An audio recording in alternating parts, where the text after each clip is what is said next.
Good morning, everyone. Beautiful morning. This is August the 1st, I believe, launching out of King Harbor. Got a couple of things we want to do today. I do believe the bonito are running, so that's goal number 1. And we will see about goal number 2. Okay, put your hard hats on. Let's go see about some fish, huh?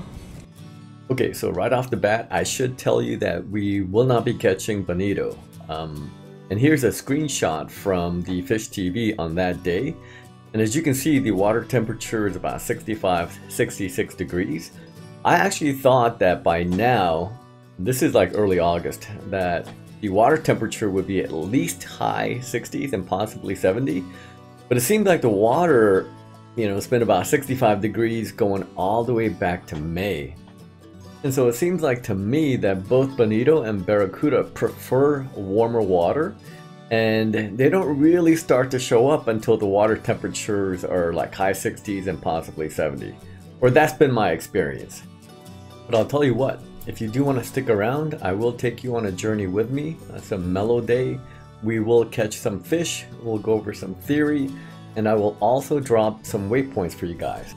So the game plan on this day was to launch out of King Harbor and then work our way south toward Malaga Cove, and this is where the kelp begins. And the kelp will run all the way this way, all the way to Rocky Point. So we're going to be spending the bulk of our time in this area here. Now I need to state that I am not a big fish hunter, but anywhere you have kelp, you're going to have all kinds of life, and there's a lot to do. Yeah, so these swells are now more like 4 to 5 foot. And again, the absolute size of the swell isn't the biggest issue, it's the interval in between. So these are kind of like biggish 4 or 5 foot swells with tight intervals, 6 seconds. So that will have to be monitored for sure. Okay, so here, bigger fish. Okay, I will drop a waypoint for you guys.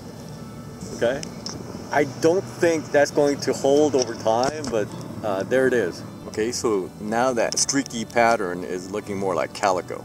Okay, so we have the big fish to the left and then some calico, I believe, to the right.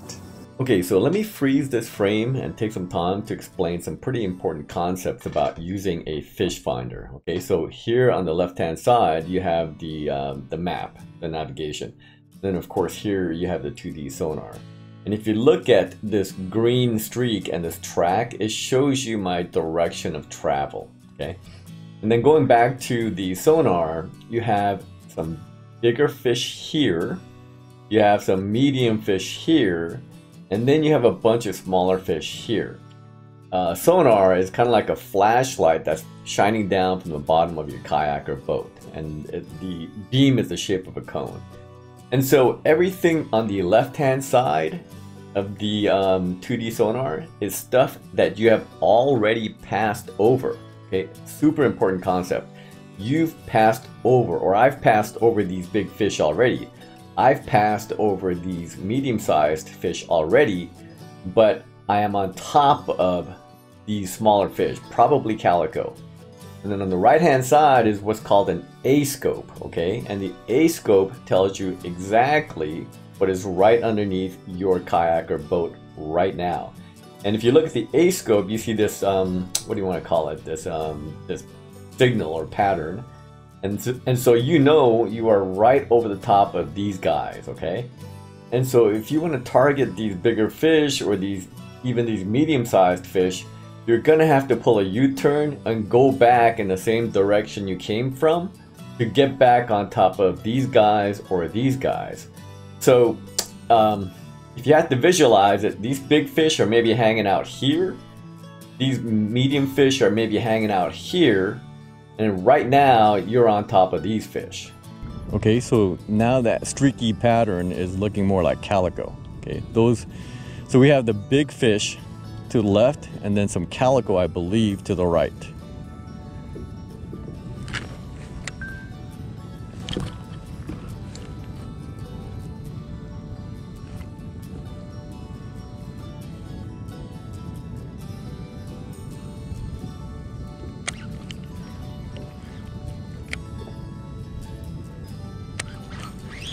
Okay, here we go.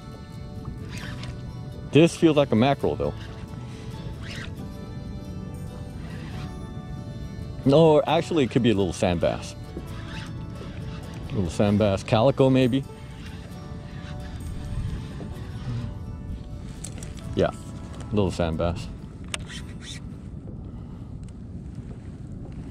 Okay, right there, little guy. Okay, so at this point you might be wondering, hey honey badger, why don't you go back and target these big fish? It's a fair question, but here's the thing, okay? Big fish get big by not being dum-dums, okay? They're typically a little more selective in terms of what they feed on and when they feed. Me, you know, again, as I've stated, I'm a dabbler of all things outdoors. I'm not specifically a fisherman. You know, for myself, I just like being out there and catching fish. To me, there isn't a whole lot of difference between catching a big fish and a little fish. It's more about the experience. 95, well, probably more percent of the fish I catch get let go. So, yeah, I mean, to each his or her own. Okay, so this is, looks like some kind of structure, and it's nearby a mark that I've had before. So I'm going to drop a waypoint for you guys here. I wouldn't call it a great waypoint, but it might be interesting if there's nothing else going on.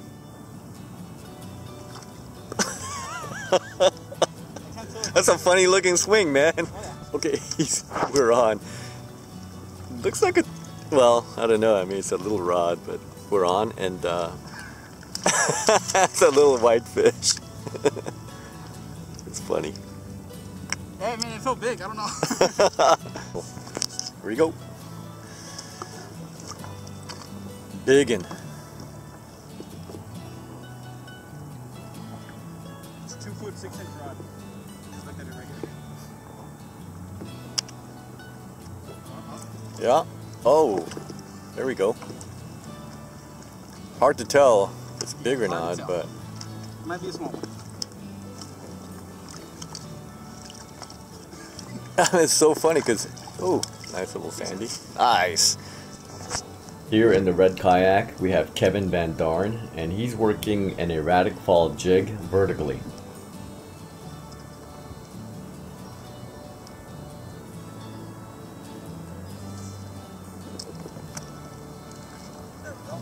There we go. Looks like a decent fish. Kevin Van Darn on the board. What we got? Little bass, nice.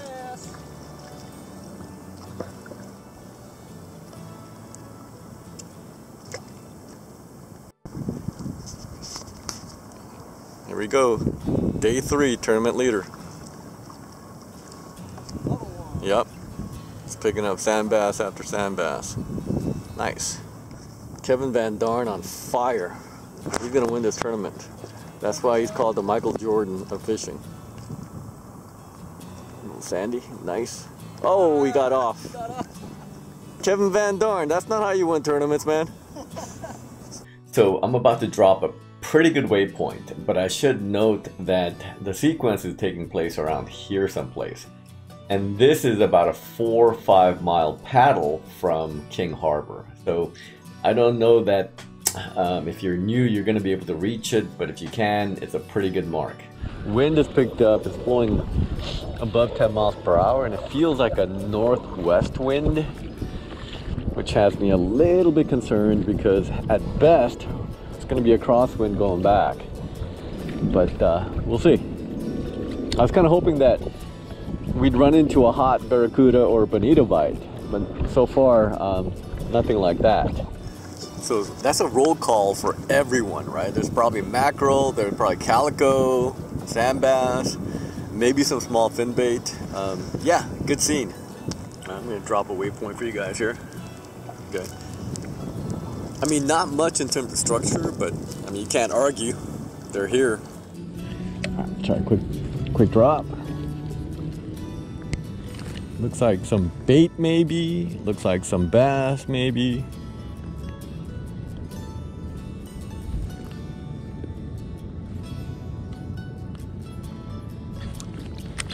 Oh, got away.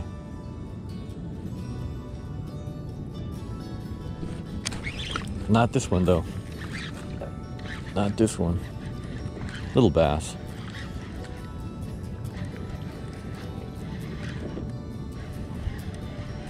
So right where I am.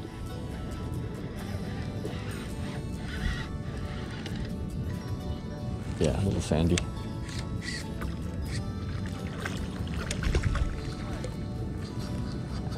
Little guy. Yeah. They're a little bit finicky, but they're here.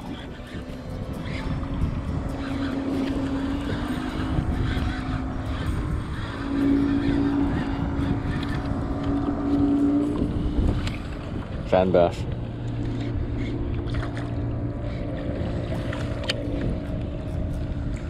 No, calico. Little calico. All right, here we go. Quick drop. About 140 feet of water.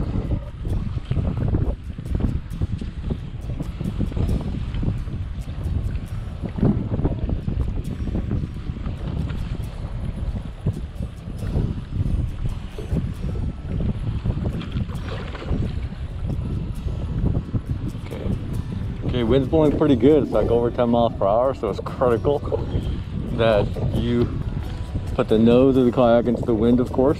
Y'all know that. Okay, monitor the line, make sure it's going straight up and down.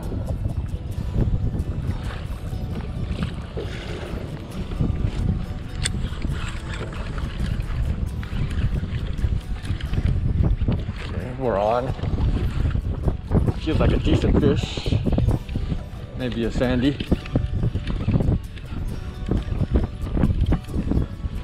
Kev, it's not a big mark. You gotta be right here. I'll move out the way.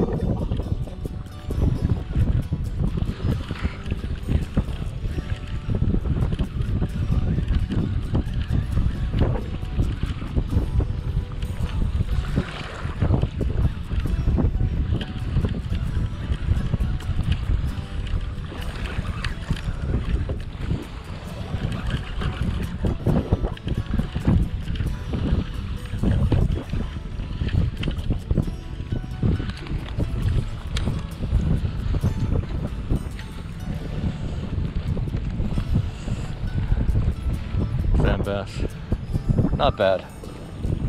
Okay, that's gonna bring us to the end of this trip report. I did want to mention that, you know, I do receive your emails and comments about wanting to join me, and I do have some really cool trips lined up. Not only kayak fishing, but like backpacking and stuff like that.